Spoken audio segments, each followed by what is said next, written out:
So, well, I've been enjoying the lectures so far, and originally this lecture doesn't really focus on algorithmic music production specifically. It talks about people who used various forms of feedback, but were basically confronted by and influenced by very early notions of machine learning and artificial intelligence starting from the late 40s. But after listening to the lectures, I mean, there are, if I were really doing a lecture aimed for this room, some of the names have been mentioned already, but you know, Lejar and Hiller's feedback, or Iliac Suite, which was composed by computer and then performed by string quartet, taking you through the various eras of human composition, and then, you know, idealistically landing in the future with the unheard music. I can think of Max Matthews and John Pierce's experiments at Bell Labs in the 60s, where they fed in two melodies and then morphed between them gradually, coming up with unheard melodies as it sort of made traversed the space between a tune by Bach and Happy Birthday. There's Pietro Grossi, there's David Cope. I haven't heard Anna Huang's work at Magenta yet, but there are many people who have actually done the work of coding. This work goes back 60 years at this point. Having begun naming names, I can now think of another 10. So there's a rich history that I don't want to get too distracted by, but I want to keep it in mind as I talk about some of my actual heroes and heroines. The early 50s, the emerging medium of electronic music was coming into being against the background of academic music such as serialism and 12-tone composition. So when the emerging aesthetics, when the new medium basically came into being and people began trying to figure out what it was that this music actually could do, what it was going to offer us that didn't exist before, a lot of people basically were approaching these new emerging tools as well, as tools to do our bidding, tools that could extend our control. There's a great quote by Raymond Scott from the late 40s, basically theorizing that the music of the future would finally rid us of the scourge of performers or interpreters, and that the idealized concert would be somebody sitting in a chair on a stage wearing a headset and beaming his completely perfect, totally uncorrupted idealized form of music directly into the heads of the audience. And I don't know if you've been to a laptop concert or how many laptops all of us have been to the last 20 years, but there have been, I've thought about that quote a great deal over the last 20 years, and whether or not that's all we really, that's where we want to go. So in the early 50s, there were basically two main camps. I love a great manifesto, and in the early 50s, basically the two warring camps that talked about what electronic music can be were focused in Studio GRM in France, led by Pierre Schaeffer, theorizing concrete music, and Herbert Eimert and the young upstart Karl-Heinz Stockhausen in Germany's Studio WDR. And the Germans basically were saying that we have oscillators, we have waveforms, we have oscilloscopes. We can basically find out what an oboe is down to every single constituent part of its waveform, and then synthesize it, build things from the ground up. Why write with notes when we can now seize control of the waveform itself? And the job of the composer in the future will be to compose and control the sound down to the atom. And the French, basically, they build their philosophy around the opportunities afforded by recording. A car door slam no longer has to signify the slamming of a car door slam. It can now actually mean anything we want it to. Through all of the methods of manipulation afforded us by recording, we can now actually abstract that sound and make it into anything we want. Any sound in the world is now available to the control and the will of the composer. we actually don't talk that much. All the conventions, all of the conferences on electronic music, basically, therefore, were sort of, during the first 10 years, broken down as this push and pull between the French camp and the German camp. And there were a lot of pretty passionate arguments about that until usually by the late 50s, most composers found themselves basically availing themselves of a hybrid of both approaches. Basically, by the time we get to Stockhausen's Song of the Youth, in which he's synthesizing things and modeling vocal speech, but also helping himself to sampled vocal speech and sort of morphing between them, all of the prerogatives of those first two manifestos turn into mulch, and we basically have composers just sort of helping themselves to whatever. But there was, well, the first piece of electronic tape music in the United States isn't really mentioned that often because it's never been commercially released, and in fact, it's still not even in private circulation. It's a piece called Heavenly Menagerie by Louis and Bebe Barron. And in the late 40s, there were many different versions of the piece, perhaps that's one of the main reasons, and they never really hit the academic circuit in the same way. They had a private commercial music studio. So they weren't traveling the same circuits of publicity. But the basic idea of this lecture, especially in the 3-hour version, is that I hypothesize a fantasy world in which they really did publish their manifesto back in the 1950s. Because in hindsight, it actually sort of does accurately point the way to what is different about these emerging electronic instruments that we now all largely take for granted. So I'll just read it. I'll read it as it appeared on the back cover of the 1976 liner notes for what eventually emerged for their score of Forbidden Planet, 1956 film. We design and construct electronic circuits which function electronically in a manner remarkably similar to the way that lower life forms function psychologically. There is a comprehensive mathematical science explaining it called cybernetics, which is concerned with the control and communication in the animal and the machine. It was first propounded by Professor Norbert Wiener of MIT, who found that there were certain natural laws of behavior applicable alike to animals, including humans, and electronic machines. In scoring Forbidden Planet, as in all of our work, we created individual cybernetic circuits for particular theme and leitmotifs rather than using standard sound generators. Actually, each circuit has a characteristic activity pattern as well as a voice. Most remarkable is that the sounds which emanate from these electronic nervous systems seem to convey strong emotional meaning to listeners. We were delighted to hear people tell us that the tonalities remind them of what their dreams sound like.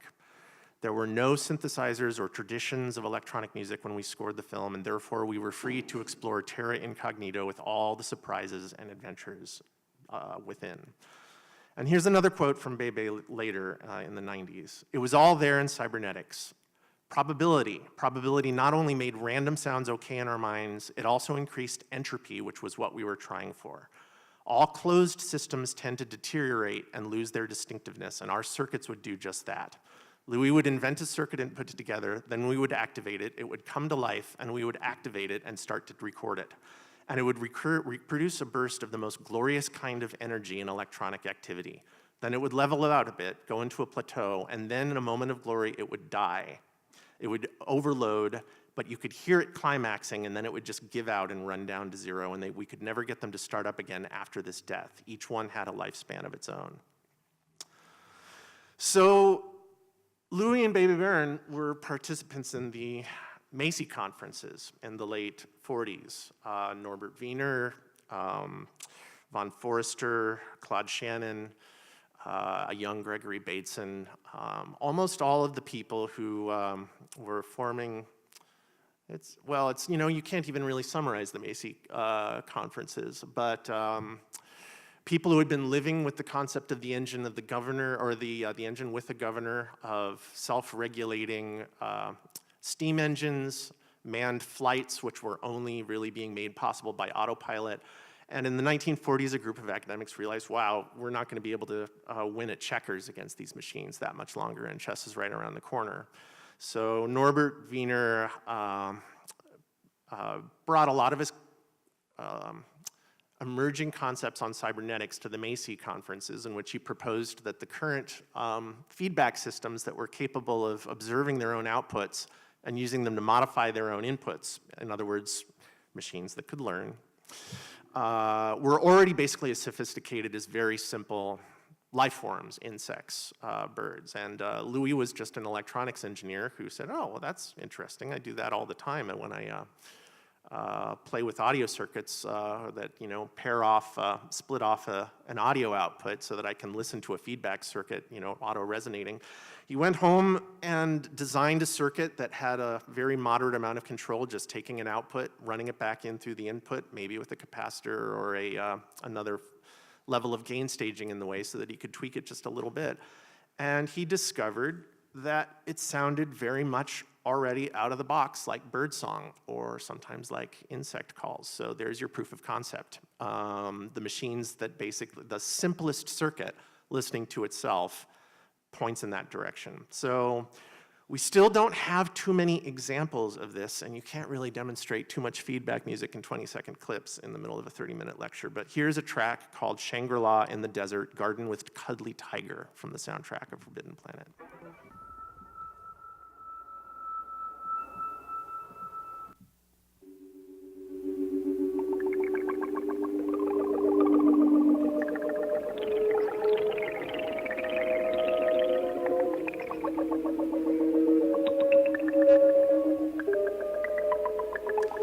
This accompanies a part of the film where the Earthlings are wandering through an astonishingly beautiful alien garden with lots of twittering, non-existent flowers. And, yes.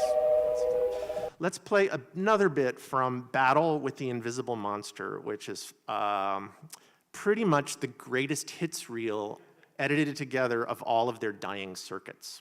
You can tell that it's been edited, but these are, tube oscillators were different than the capacitors we normally, the ones that we use today break a lot more easily. Tubes, you can really zap with incredible amounts of electricity and they won't die. They'll just glow really red for a second, and as they glow really red, they sound like this.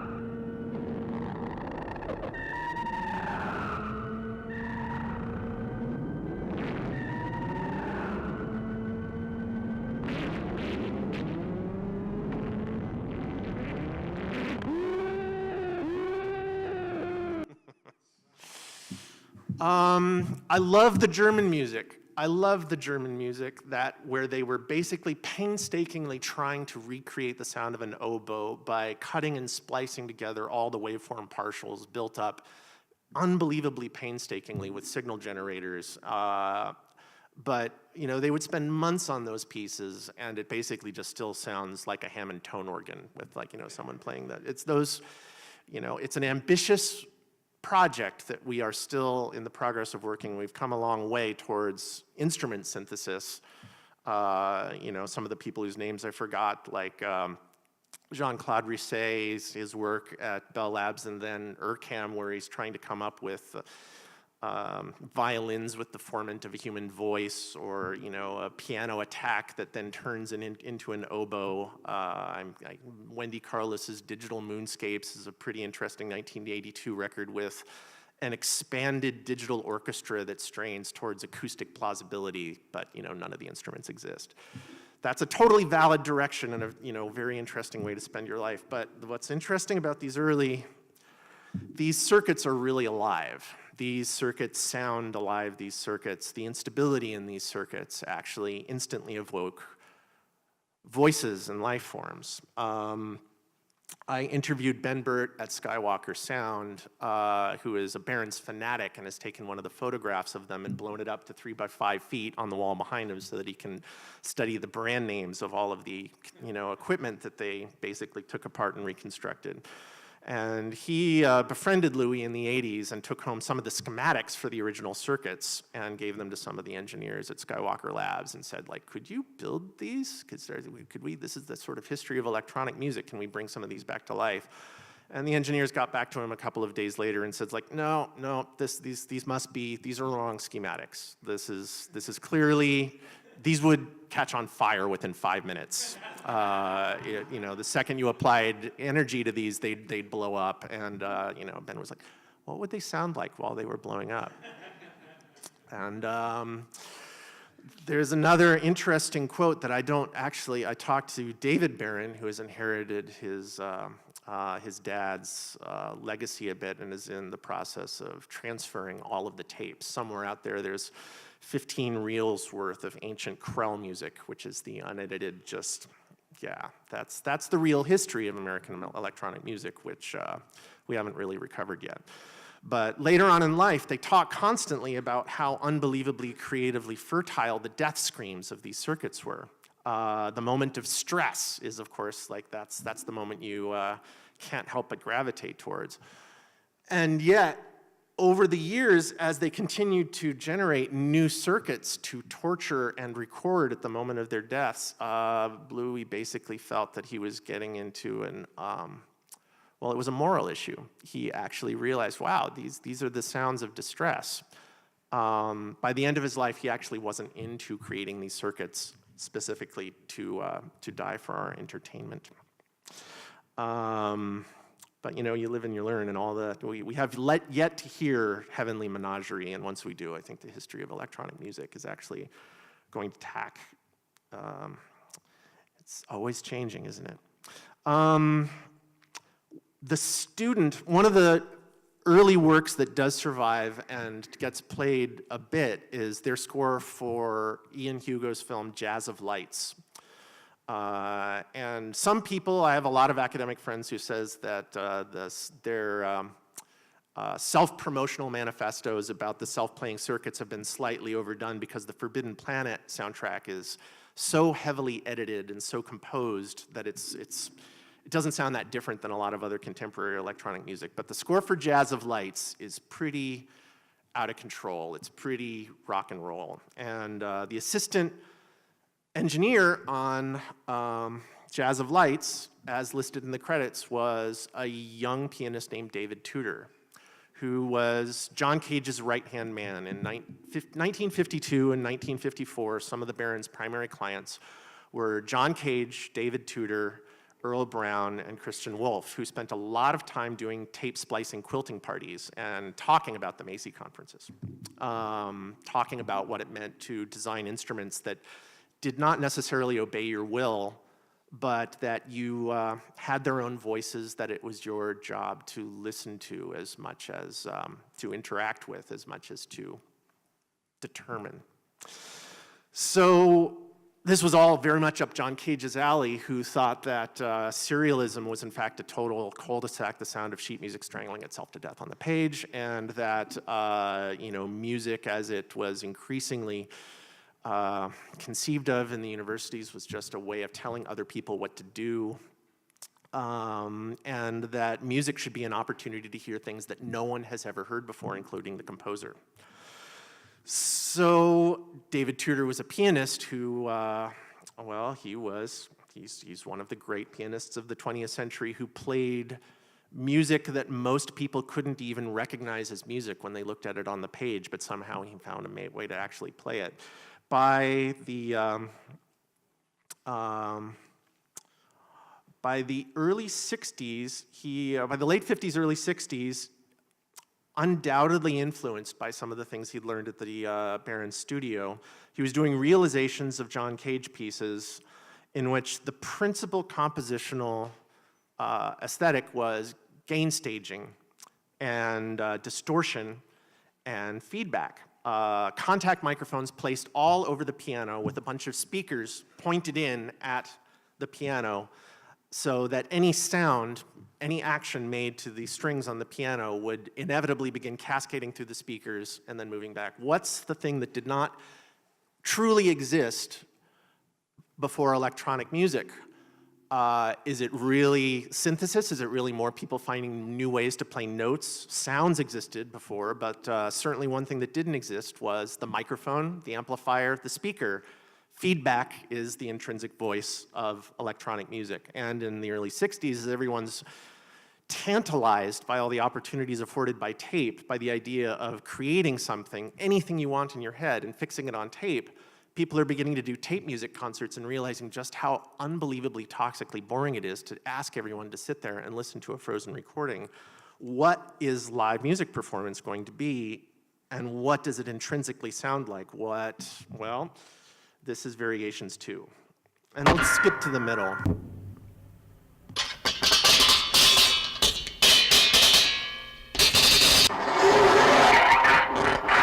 Gotta find the rockin' parts.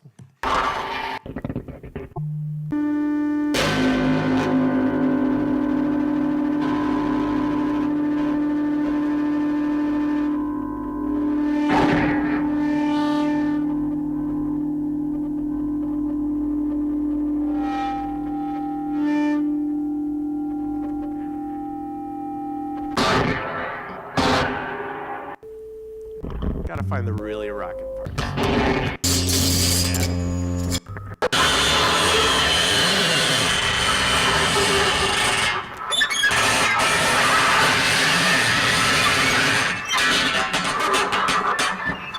So that came out on Columbia Records in 1967.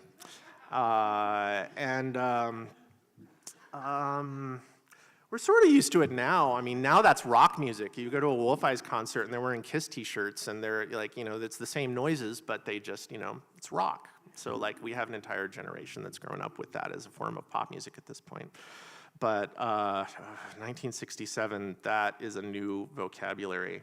I'm gonna start playing many more examples really quickly, and I'll say that there are 3 different kinds of feedback that most composers helped themselves to in the early 50s. And the Barrons basically used electronic feedback, circuit feedback, in which the current is passed directly among itself. You add capacitors, gain staging to the circuit, a series of knobs. They act as low-pass filters, high-pass filters, and just signal boosting or cutting. And very, very quickly, even with no source signal, you get self-oscillation. And the self-oscillation is chaotic due to any number of extra factors, and so you never quite control it once it moves into self-oscillation, and you get the death screams. There's also tape feedback, the feedback of taking a recorded signal and reintroducing it back into itself. And so this is a piece by Vladimir Ussachevsky called Sonic Contours from 1952. Yeah, all right.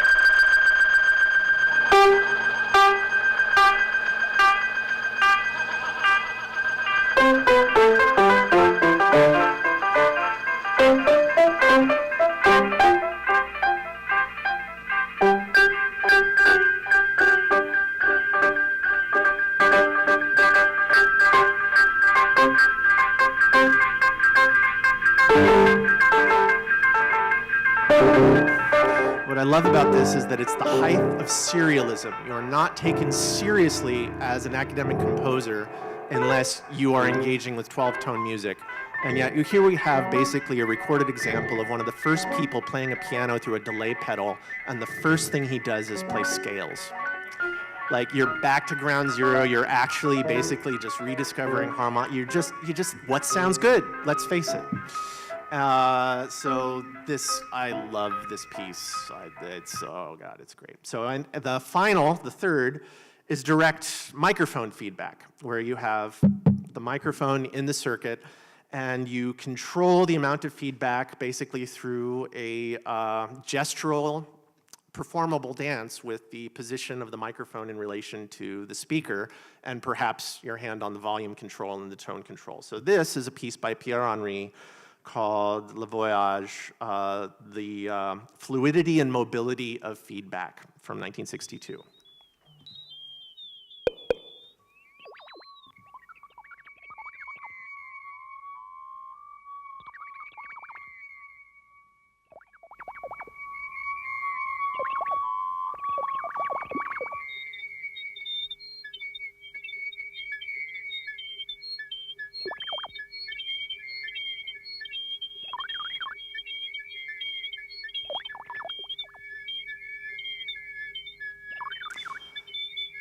So yeah, once again, there's your proof of concept. It doesn't take much. If you're talking about a feedback system emulating a simple form of organic life, 1962, plug the microphone in and you've got compelling, recognizable bird song and insect sounds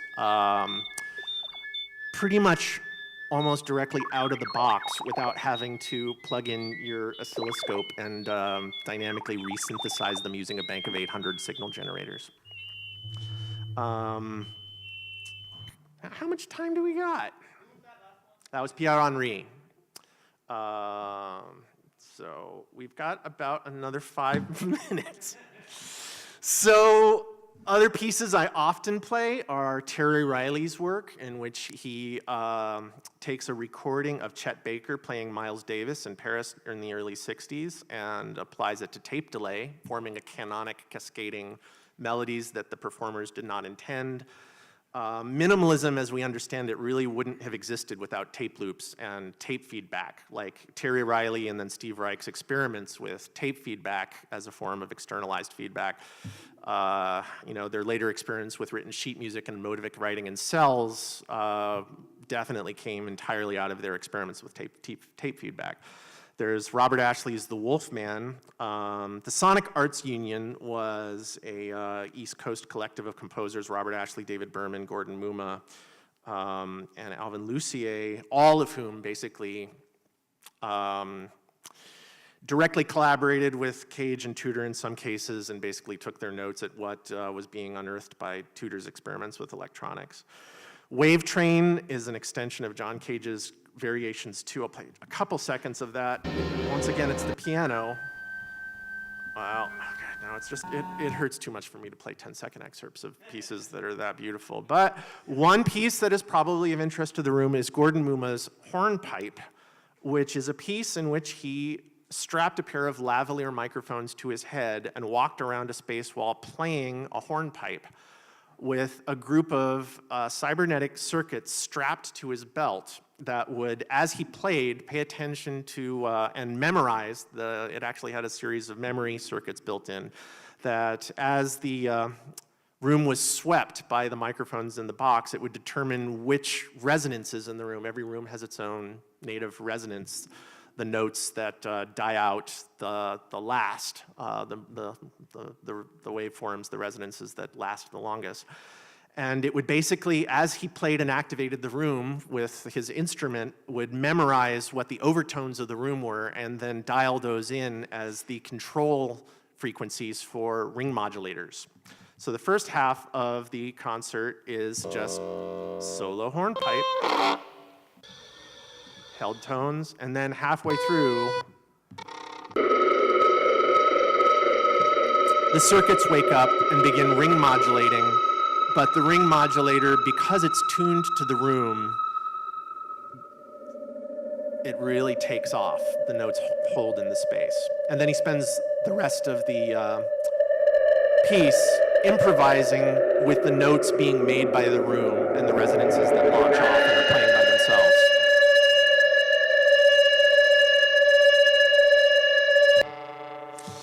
Now, if we had another 20 minutes, it would be almost, talking about Pauline Oliveros, she sort of mastered playing into delays that never had fixed periodicity, so that you never quite, if you're playing into a 2-second delay, after 5 minutes, the entire room, it doesn't matter what you're playing into the delay, all you really hear is the periodicity of your piece is 2 seconds long. It drives you nuts. So her pieces got around that. Eliane Radigue, you can't talk about minimalism without Eliane Radigue. I'll play one of his early pieces for microphone feedback just for a couple seconds.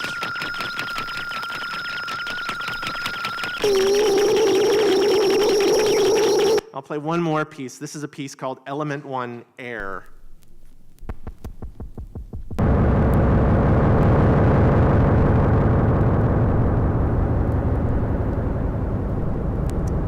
It's all analog tape delay, and she's EQ'd it so that it basically, the other movements are fire, earth, and sea. And oh God, she's a good listener. Yeah, well, 3 hours. But David Tudor, I gotta just read the David Tudor, and that'll probably be how we close it. And maybe there'll be even time for half a question. But David Tudor, eventually, he had almost a pathological aversion to being called a composer. His first several pieces were only retroactively acknowledged as pieces that were his instead of John Cage's because John Cage wasn't showing up anymore. And everyone finally basically compelled him. It's like, you're really the person actually doing this work. But the reason why he really wasn't into this text sort of gets at the root of why he was trying not to sign his name to the works. I feel that I have something I can call my own work when I discover natural process or when I discover an instrument as a natural object. And that's how Rainforest came about, because I felt for many years that loudspeakers are an obscenity. Or at any rate, it's a false notion. They don't do what we say they do. The attempt has been made to create something that reproduces sound, when in actuality a loudspeaker is only a vibrating membrane and is capable of creating sound by vibration. And so I was dreaming one day and thought how nice it would be to have a whole forest or orchestra of loudspeakers, each one with its own individual sound, which means that they should have the sound that they have rather than reproducing some other sound which started in someone's mind. And of course that carries with it the knowledge that even if it's only capable of reproducing a single frequency, it is still an instrument. So then with that, all of a sudden, I saw that that itself was a natural process. Because that instrument doesn't need any music in it.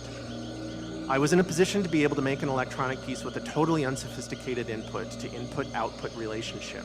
In other words, the very simplest electric impulse is going to cause the loudspeaker to vibrate, and there's no necessity whatsoever for any sophisticated electronic processing.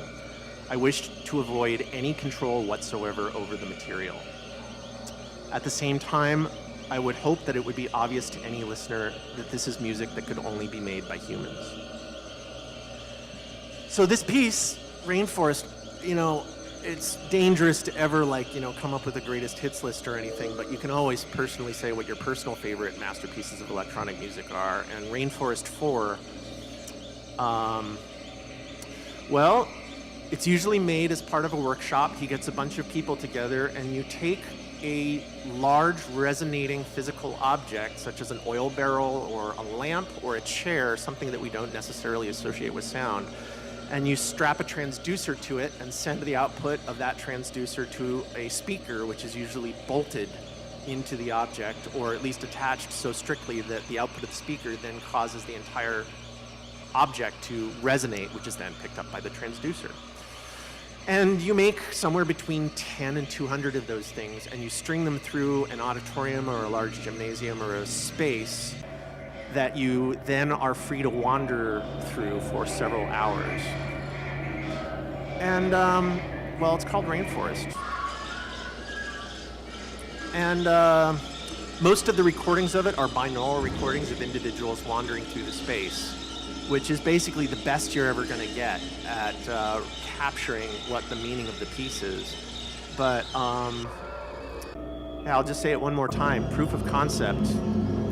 All the work that we do to simulate music that came out of the classical tradition, where everything's notes, everything's modulation, everything is moving from one key to another. Sometimes electronic music is pointing us right back in the direction of the nature we're destroying and trying to get us to listen to it. Are there any questions?